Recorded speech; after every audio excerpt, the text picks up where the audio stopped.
Once upon a time in the bustling jungle of Eduville, a wise old tortoise named Professor Hardback decided it was time for the youngest creatures of the land to learn the names of all the remarkable animals, birds, fruits, and vegetables that inhabited their world. So, he set up a grand adventure known as the Great Animal and Plant Adventure. Every young creature was invited to explore the wonders of their surroundings. Professor Hardback, with his spectacles perched atop his snout and a bowtie tied neatly around his neck, stood at the entrance of the magnificent educational trail. "Welcome, young explorers.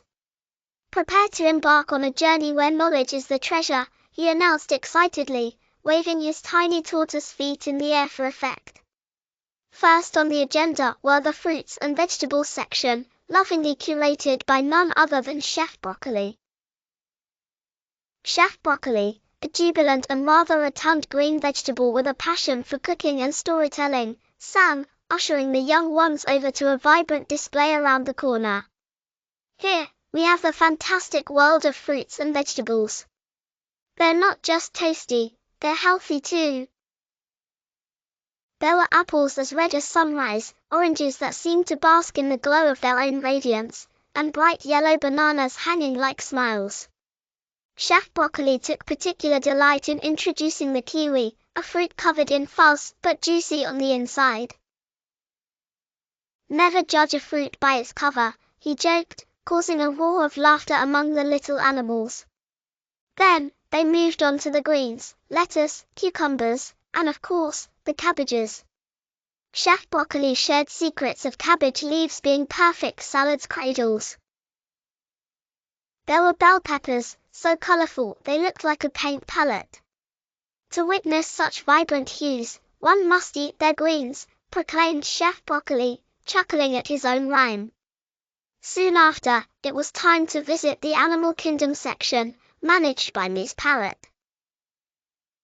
Miss Parrot, the brilliant bird with feathers as vibrant as a rainbow and a voice as melodious as an orchestra, greeted each explorer with an enthusiastic "hello," repeated in several bird languages. "Time to meet our fascinating brethren, we shall," she squawked charmingly. First, they visited Mr. Tiger, who, though intimidating with his orange and black stripes, was actually quite the gentle giant. "Pleased to meet you," he drawled in a deep baritone. "Remember, kiddos, stripes are all the rage." They met the monkeys, eager to demonstrate their acrobatic tricks. Many a young animal giggled at Mr. Orangutan, who wore a foolishly oversized pair of glasses. "My future's so bright, I need shades," he declared, striking a pose as he hung from his favorite vine. Further along, they encountered the majestic Miss Peacock. Miss Peacock sashayed around with such elegance that a fashion model might be envious. She opened her dazzling fan of feathers, causing every fledgling heart to flutter with awe. "Fashion is my realm, dears," she cooed, turning slowly to showcase her incredible plumage. Now, there was a special segment dedicated to the skies. Led by Captain Eagle, a distinguished bird of prey with keen eyesight and a sense of freedom like no other, they learned about the wonders of flight. "To soar is to embrace the sky," Captain Eagle professed. His wings spread wide, casting a shadow over the awestruck audience. The learning adventure culminated with a grand finale orchestrated by sassy Mr. Flamingo, whose pink feathers he wore like a glove. "Ladies and gents, prepare for the dance of nature itself," he announced. Mr. Flamingo performed a flamboyant, flapping ballet on one leg, which had everyone clapping and trying to mimic his pose. The day ended with Hercules, the mighty elephant, bidding farewell to all the excited learners with his trunk raised high. "Come back anytime," he trumpeted. "There is always more to learn in the great big jungle of Eduville."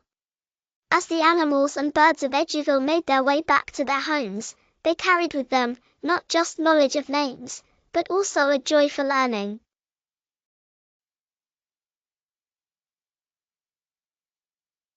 Once upon a time in the bustling metropolis of Middletown Zoo, where every animal was living their best zoo life, an unexpected annual event was about to befall, the Grand Animal Talent Show. It was an occasion for creatures of all kinds to demonstrate their talents, from the mundane to the bizarre. In the domestic animals section, we had Rex the dog, who believed he was part ballerina. His twirls and leaps, though not particularly graceful, had a certain charm, especially when he invariably tangled himself in his leash. Tubby the cat, who had recently decided to take piano lessons, played chopsticks. Next, in the wild animals wing, Leo the lion and his pride were the resident choral singers. While they attempted harmonized roaring, most visitors just heard an overwhelming cacophony. Toby the tiger entered the swimming race, boasting a striped suit and an Olympic dream. In aquatic animals, Dolly the dolphin was a crowd favorite. With an acrobatic display of flips and spins, she ended her performance balancing a beach ball. Unfortunately, it was drenched and deflated, prompting giggles from the audience. Steve the seal tried to perform synchronized swim moves with Dolly. The reptiles were not to be outdone. Slither the snake attempted a stand-up routine. "I'm so flexible, people say I can tie myself in knots. I just tell them, squeeze your problems away," he quipped, as his punchlines mostly slithered under the radar. Terry the turtle aimed to break his speed record. With birds soaring into the spotlight, Polly the parrot had been practicing "A la Bird," her own twist on Aladdin. As Polly crooned a medley of "I Can Show You the Nest," the spotlight illuminated every exotic bird waiting in the wings, bewildered but clapping with their wings in apparent amazement. Owen the owl, with dreams of being a late-night talk show host, had a lineup featuring the pelicans, peacocks, and even a visiting toucan complaining, "Why does everyone assume we're all Fruit Loops?" In the realm of insects and arachnids, Benny the butterfly attempted interpretive dance. Benny flitted from flower to flower in artistic flutter, while the less poetic termed it, "being yourself." Samantha the spider had crafted an intricate web design spelling out, "Bravo." A slight breeze literalized the applause, dismantling the art mid-show. The Grand Animal Talent Show ended in a flurry. Fans clapped their hands, wings, paws, or claws. Each act, while not scoring high on professional merit, was thoroughly enjoyed, tickling the funny bones of spectators and participants alike. As the zoo lights dimmed, the animals retreated, each retelling the day's antics in their own huddles and huts. They were already planning next year's acts. Middletown Zoo stood not only as a symbol of conservation but also as an unrivaled arena of great giggles and the undeniable charm of who needs talent when you have pats on the back spirit.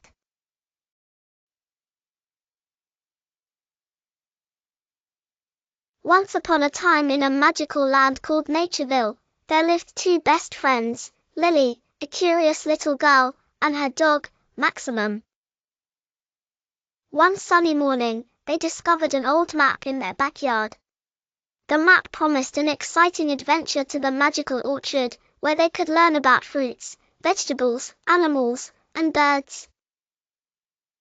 "Let's follow this map, Max," exclaimed Lily. Max barked happily, wagging his tail in agreement. They packed their favorite snacks, a journal, and a magnifying glass to document their discoveries. And so, their learning adventure began. As they followed the map, Lily and Max arrived at a giant, golden gate. Engraved on the gate were colorful pictures of fruits and vegetables. Beside the gate stood a sign with an inscription, "Unlock the world of wonders and knowledge. Speak the magic word." What could the magic word be, wondered Lily. Just then, Max barked twice. Ollie the owl swooped down from a nearby tree and chuckled. "It's Natureville, of course. Natureville. Lily repeated, and the gate creaked open. A burst of colorful light spilled out, revealing a vibrant orchard filled with fruits and vegetables of every color, glowing under the golden sunlight. As Lily and Max walked through the orchard, the air was filled with sweet aromas. Suddenly, a bright red apple hanging from a tree spoke. "Hello there," said the apple. "I'm Annie Apple. Did you know apples are good for your health and can keep doctors away?" "That's amazing, Annie," said Lily, jotting down notes in her journal. Next, they met Olivia Orange, who was busy rolling around. "I'm full of vitamin C," she said. "I help keep colds away and make tasty juice." Lily and Max also encountered a bunch of bananas hanging from a tall tree. "We're Betty Bananas," said the bunch in unison. "We give you lots of energy to run and play." They taught Lily a banana dance, which made her giggle uncontrollably. Nearby, juicy red strawberries introduced themselves as Stella strawberries. Ollie the owl led Lily and Max to a garden filled with rows of vibrant vegetables. A cheerful carrot popped out of the soil. "Hi there. I'm Carl the carrot," said the vegetable, tipping his leafy top. "I'm full of vitamin A, which keeps your eyes sharp." Lily bent down to touch a green broccoli plant. "I'm Bonnie Broccoli," said the plant. "I'm packed with nutrients to keep you strong and healthy." Nearby, shiny potatoes were nestled in the dirt. "We're Polly Potatoes," said a pile of them. A row of leafy lettuce plants swayed in the breeze. "We're Lucy Lettuce," they said. "We make your salads crunchy and delicious." After exploring the orchard, Lily and Max followed a small dirt path leading to a lush meadow filled with animals. A gentle cow named Clara stood in the shade of a tree. "I give milk, which helps make cheese, butter, and yogurt," she said, chewing on some grass. Nearby, a group of ducks quacked happily in a pond. "We're Daisy's ducklings," said one. Max ran ahead and spotted a playful rabbit hopping between bushes. "Hi, I'm Robbie Rabbit," said the bunny. "I love munching on carrots and playing hide and seek." In the distance, a herd of sheep grazed peacefully. "We're Sally's sheep," said one. Ollie flew ahead to a giant tree, where birds of all kinds chirped melodiously. Lily was amazed by the variety of birds perched on its branches. "Meet my feathered friends," said Ollie. "This is Bella Bluebird. She sings the sweetest songs and brightens everyone's day."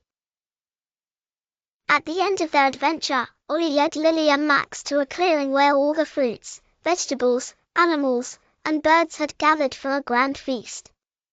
Long tables were set with fruit salads, vegetable platters, fresh juices, and delicious treats from the orchard's treasures.